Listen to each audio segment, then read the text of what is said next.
What's going on, guys? I'm gonna squat down, make sure you guys can see me. This is just a quick, I don't know how long it's gonna end up being. Probably, they're always longer than I expect to do, but this is just a video of my at-home training. This is my training facility, aka my garage, and I'm fortunate that I have a bigger garage now for the last almost year, and I basically turned it into weight training and shooting training. Put a TV in here so I do my Dryfire in here and sit inside so I can leave the wife alone and her baskets of laundry alone. I still use it sometimes, but now I can come out here and use it. Today I'm not using that. I am actually using, as you can see probably over there, I have some silhouettes, some targets up. Well, I have the same targets. I got them from Go Fast Don't Suck. Has these vinyl targets that you can stick up. I have them all over my garage. I have them on the walls, pretty much everywhere in here. So every wall I can point at and point at a target and do dry fire training. So this is going to be just a little bit of what I do. Nothing crazy. I do a lot of work on my own, like body weight, to help my balance and agility for shooting, but mainly for overall health. But it really equates and it really translates into the sport shooting and USPSA especially, being able to shoot on the move, seeing things sooner. Just, it's good health in general, and it'll allow you to do anything better, just staying in shape.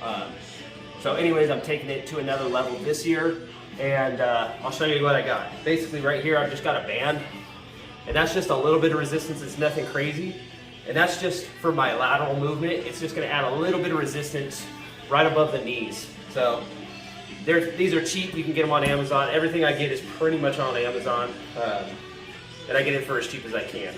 So obviously I got my gun, it's empty. And I'm also wearing little one pound weights, because I'm gonna be pointing the gun this whole time as I'm doing these movements. And I'm just adding the extra weight. I mean, the gun's pretty heavy already. If you know, the THG lower, the tungsten infused lower. I've got the brass base pads. Taylor Freelance makes these ones that GrayGuns sells. I also use Henning Group. I also use Springer Precision. But anyways, I use the heaviest ones I can get just for the weight for the training.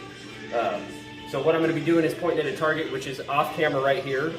For that one, there's just a small basically a dot that I'm going to be pointing at this front one. It's going to be very close, so the target that I'm pointing my dot at is going to be very small, even though it's like this far in front of me. And then back there, I've got a coordinating one on the, it's all this way. So it's all in my garage as well over there. And then in the middle is just going to be able to run up and balance. And I've got a little swinger here.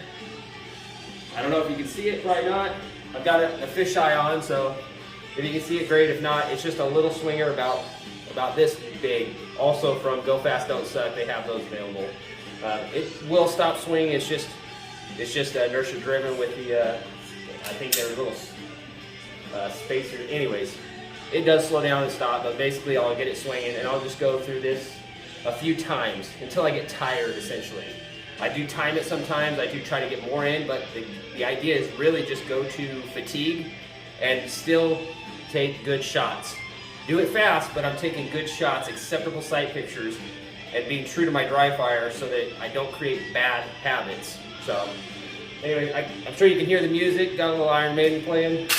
Enjoy that, because I think this would be boring to watch, but hopefully you get something out of it, and hopefully I don't look too stupid, but it is what it is. I've had people request what I do at home in my dry fire training to be better. Well, this is just one of the things. There's a lot of things I do, and I'm sure plenty of the top shooters don't put everything out there that they do. There's just so much that goes into it, probably, and just setting up a camera might be difficult for them. I know it is for me, because I have a full-time job. This is just I try to make the most of my time doing this, and get them as much maximum benefit, as I'm sure you are too. So this is just a hobby at this point. So until they pay me to do this and I can pay my bills and have medical and all that, it's a hobby. So I love it, I enjoy doing it, that's why I do it, and it keeps me in shape. It pushes me to do things I wouldn't do. Otherwise I'd just be in there watching Last Kingdom or something. Netflix. If you haven't seen Last Kingdom, I don't know. Uhtred's my man. Anyway, I'm married though, but All right, so let's get this going. So I'm just gonna go around and I'm just gonna basically do a triangle, back and forth, moving up, moving back. And this is encompassing a lot of the movements that we do in USPSA. So no timer, I'm just gonna go for it.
Harder than it looks.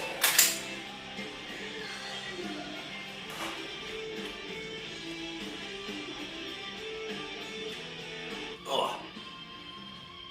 Hopefully that provided at least some entertainment, if not helpful for anything you do. And you can set this however you want to do it.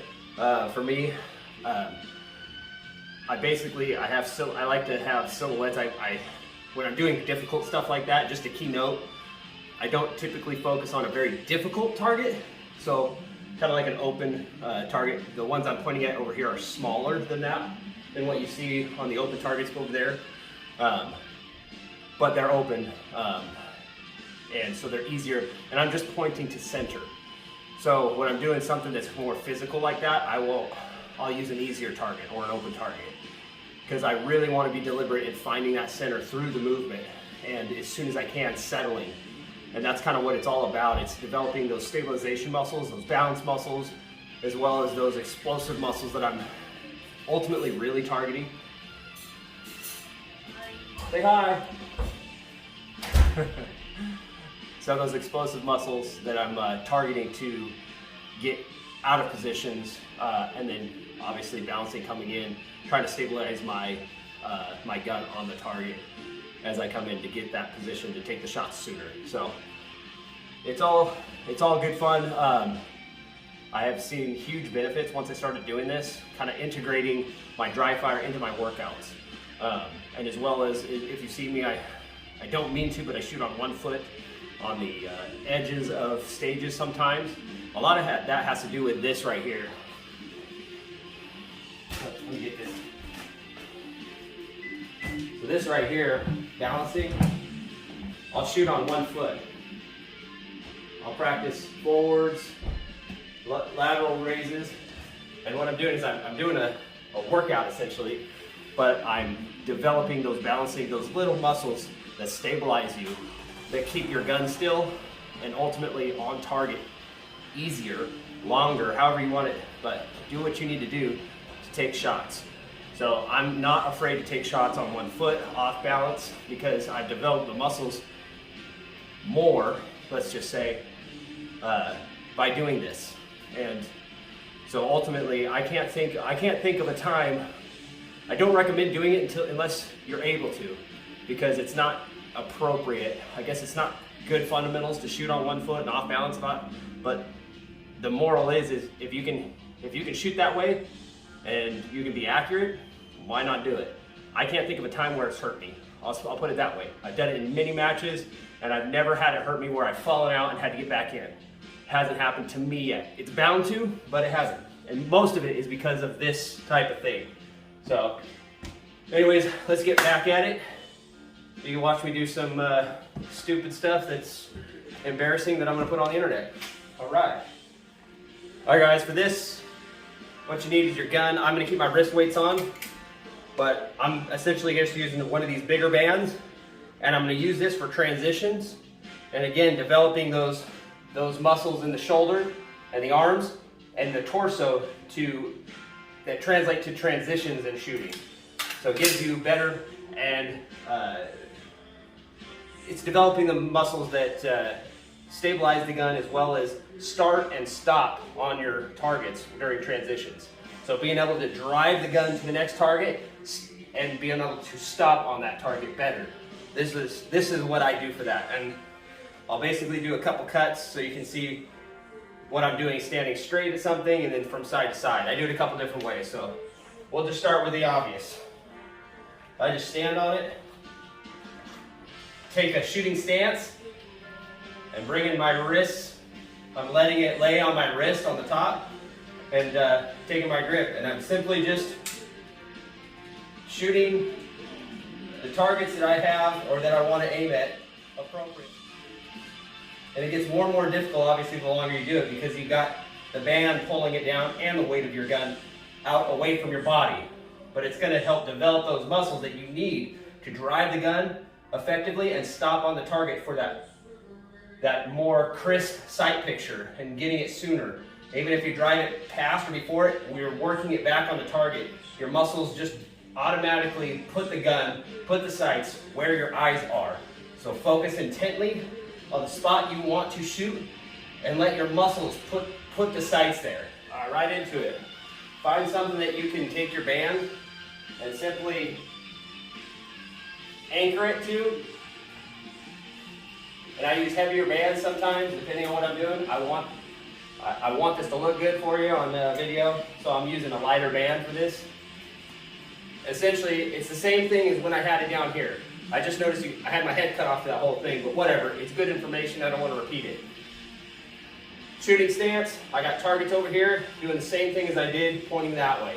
Except now I've got the pole pulling me to my left, and I'm resisting it by, depending on how far I stand away from that band, and I'm simply resisting it, pointing straight out, and driving the gun to my right, left to right. So this is going to really help those lateral muscles develop so that you can drive the gun and stop the gun on your target more effectively, let's just say. So I'm starting here, driving there.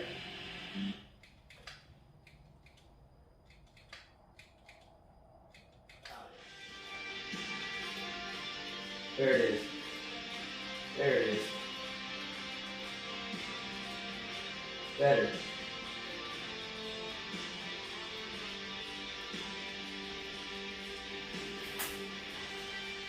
Real simple techniques, but these simple things, it doesn't have to be super complicated.